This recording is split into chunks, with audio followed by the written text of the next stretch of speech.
Terungkap sosok Indah Cantika Lestari, bawa kabur uang studi tour siswa SMAN 21 Bandung. Inilah sosok perempuan yang bawa kabur uang studi tour siswa SMAN 21 Bandung, sudah diringkus polisi. Diberitakan sebelumnya, ratusan siswa SMAN 21 Bandung berunjuk rasa di halaman sekolah mereka, Rabu, tanggal 24 Mei tahun 2023. Hal itu didasari kekecewaan karena gagal berangkat untuk studi tour. Diketahui, studi tour tersebut mendadak dibatalkan oleh pihak sekolah. Padahal para siswa telah membayar masing-masing 1,3 juta rupiah kepada pihak sekolah. Adapun, rencananya studi tour berlangsung 3 hari mulai tanggal 24 Mei hingga tanggal 26 Mei tahun 2023. Wakasek Kesiswaan SMAN 21 Bandung, Lilis Komariah, mengatakan pihak sekolah telah menyerahkan permasalahan ini ke pihak kepolisian. Lantas, siapakah sosok pelaku yang membawa kabur uang studi tour SMAN 21 tersebut? Pelaku yang membawa kabur uang ratusan juta untuk studi tour siswa SMAN 21 Bandung ke Yogyakarta, ternyata seorang perempuan. Ia merupakan pegawai lepas perusahaan travel PT Grand Traveling Indonesia (GTI). Sosok perempuan itu bernama Indah Cantika Lestari yang berusia 33 tahun.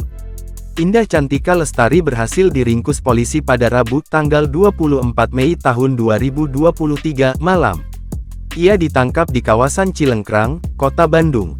Tampangnya pun telah diperlihatkan kepada awak media saat polisi di Polrestabes Bandung memberikan keterangan kasus ini.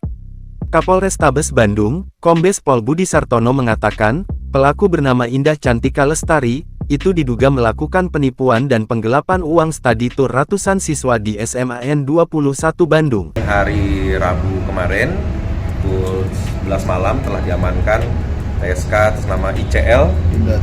ICL, dugaan tersangka kasus penipuan atau penggelapan uang travel yang direncanakan untuk kegiatan traveling anak SMA Negeri 21 ke Jogja.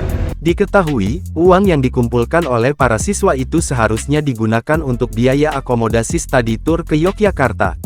Akan tetapi, pelaku menggunakan uangnya tersebut untuk kepentingan pribadi. Pelaku terancam dijerat pasal 372 dan 378 KUH pidana yang mengatur tentang penipuan serta penggelapan. Pelaku pun diancam pidana di atas 5 tahun karena perbuatannya. Ya pasti 372, 378 kita lihat nanti. Penggelapan udah pasti. Ya. Apakah nanti ada keterkaitan lain, nanti setelah pemeriksaan kita lihat lagi. Kini, pelaku tengah menjalani pemeriksaan mendalam di Mapolrestabes Bandung. Nanti kita telusuri uangnya kemana saja, motifnya apa, sehingga yang bersangkutan menggelapkan uang tersebut. Tapi hasil pemeriksaan sementara memang yang bersangkutan digunakan uang untuk kepentingan pribadi. Tapi lebih detailnya nanti selesai pemeriksaan. Selain itu, polisi pun telah memeriksa sejumlah saksi dari pihak sekolah dan pihak travel GTI. Ya sementara kalau saksi dari pihak kepala sekolah, travel sudah, nah sekarang tersangka. Travelnya pun sudah menyatakan bahwa uang tidak disetorkan.